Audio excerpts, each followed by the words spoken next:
بسم اللہ الرحمن الرحیم۔ دیکھتی آنکھوں اور سنتے کانوں آپ سب کو پیار بھرا سلام۔ اللہ پاک آپ سب کو دنیا و آخرت کی بھلائی عطا کرے، آمین۔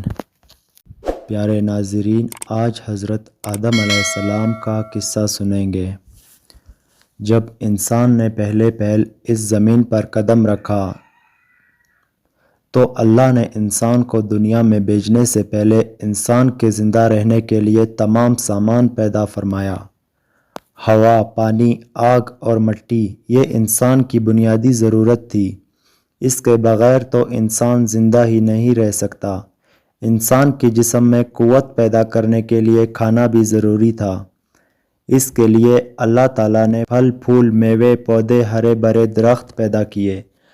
اس کے علاوہ سر اٹھائے بلند و بالا پہاڑ، رواں دوا گنگناتے ہوئے چشمے، بل کھاتے دریا، بیکراں سمندر، چاند، سورج، ستارے، غرض کہ وہ ہر چیز جو انسان کے زندہ رہنے کے لیے ضروری تھی پیدا کی۔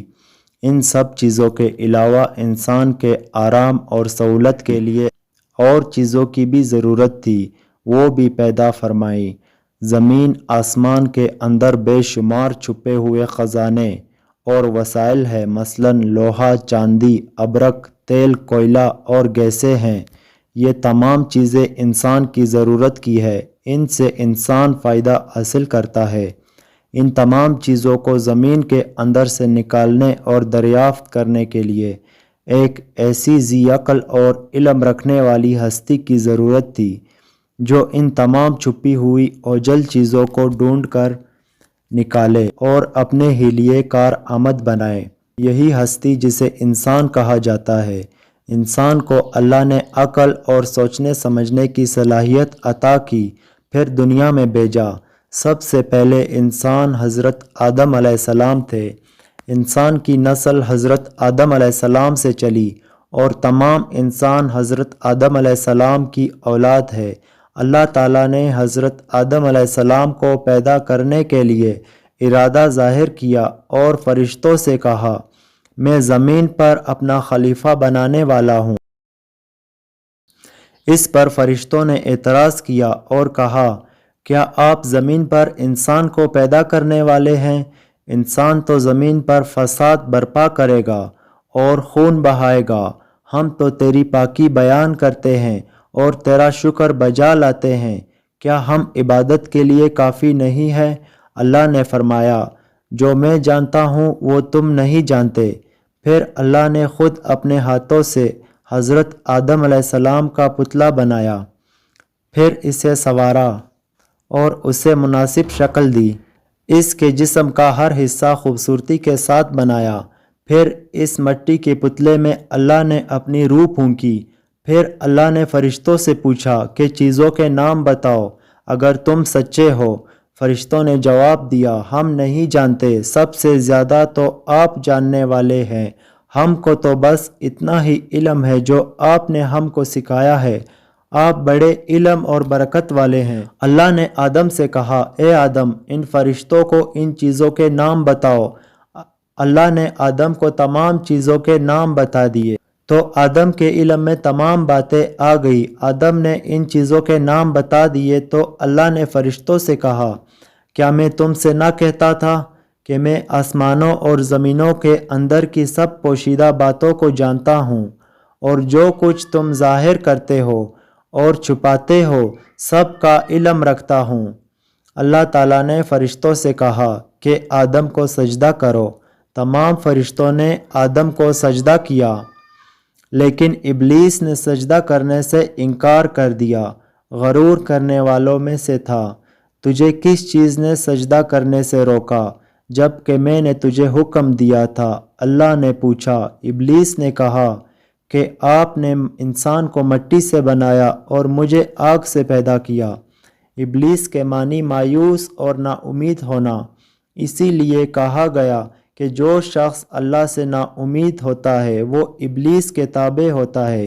جو لوگ ابلیس اور شیطان کے بہکاوے میں آ جاتے ہیں وہ پست ہمت ہوتے ہیں۔ جو فرائض ان کے ذمہ ہوتے ہیں وہ ادا نہیں کرتے اور ذلیل و خوار ہوتے ہیں۔ جب ابلیس نے سجدہ کرنے سے انکار کیا تو اللہ نے فرمایا تو آسمان سے اتر، تو نے تکبر کیا اور تو ذلیل و خوار ہوا۔ ابلیس نے کہا کہ مجھے قیامت کے دن تک مہلت دیجیے۔ اس پر اللہ نے فرمایا تجھے مہلت دی گئی۔ ابلیس نے کہا میں تیرے بندوں کو گمراہ کروں گا اور ہر طرح سے ان کو گھیرے میں رکھوں گا، وہ تیرا شکر بھی نہیں کریں گے۔ اللہ تعالیٰ نے حضرت آدم علیہ السلام کو حکم دیا کہ اے آدم، تم اور تمہاری بیوی جنت میں رہو اور جو کچھ کھانا ہے فراغت سے کھاؤ، اور ایک خاص درخت کی طرف اشارہ کرتے ہوئے کہا کہ اس درخت کی طرف نہ جانا ورنہ تم ظالم قرار دیے جاؤ گے۔ چنانچہ آدم علیہ السلام اور حضرت بی بی حوا آرام سے رہنے لگے تو شیطان نے دونوں کے دلوں میں وسوسہ ڈالا کہ تمہارے رب نے تم دونوں کو اس درخت کے قریب جانے سے اس لیے منع فرمایا کہ کہیں ایسا نہ ہو کہ تم ہمیشہ ہمیشہ کے لیے زندہ رہنے لگو۔ میں تمہارا خیر خواہ ہوں اور تم دونوں کی بھلائی چاہتا ہوں۔ شیطان کے فریب میں آ کر حضرت آدم علیہ السلام اور حوا نے درخت کا پھل چکھا تو دونوں جنت کے لباس سے محروم ہو گئے۔ ان کے جسم سے جنت کا لباس اتر گیا۔ دونوں اپنے اوپر جنت کے پتے جوڑ جوڑ کر رکھنے لگے۔ ان کے رب نے ان کو پکارا اور کہا کیا میں نے تم دونوں کو اس درخت کے قریب جانے سے منع نہیں کیا تھا اور یہ نہ کہا تھا کہ شیطان تمہارا دشمن ہے؟ حضرت آدم اور حوا دونوں سے غلطی ہوئی، انہوں نے اللہ کا حکم نہیں مانا۔ اس غلطی پر دونوں کو سخت ندامت ہوئی۔ آدم نے اللہ سے معافی طلب کی اور دعا کی اے میرے رب، ہم نے اپنے نفس پر ظلم کیا، اگر آپ ہم پر رحم نہ کرے اور ہماری مغفرت نہ کرے تو ہم نقصان اٹھانے والوں میں ہوں گے۔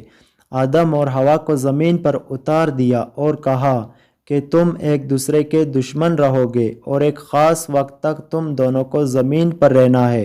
میری طرف سے کوئی ہدایت آئے تو جو شخص اس ہدایت کو مانے گا نہ انہیں کسی بات کا اندیشہ ہوگا نہ کوئی غم۔ جو میری نصیحت سے منہ موڑے گا اس کے لیے دنیا میں زندگی تنگ ہوگی اور قیامت کے روز اس کو اندھا اٹھائیں گے۔ جب حضرت آدم علیہ السلام آسمان سے اتر کر زمین پر آئے تو وہ فرشتوں کی پاکیزہ باتیں سننے سے محروم ہو گئے، اس لیے دل اداس رہنے لگا۔ آپ نے اللہ تعالیٰ سے دعا کی اور عرض کیا کہ میں فرشتوں کی صحبت سے محروم ہو گیا ہوں۔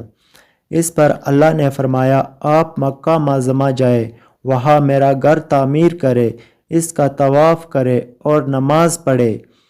آپ علیہ السلام جبرائیل امین کے ساتھ مکہ معظمہ گئے، وہاں کعبہ کی بنیاد رکھی، نماز پڑھی اور طواف کیا۔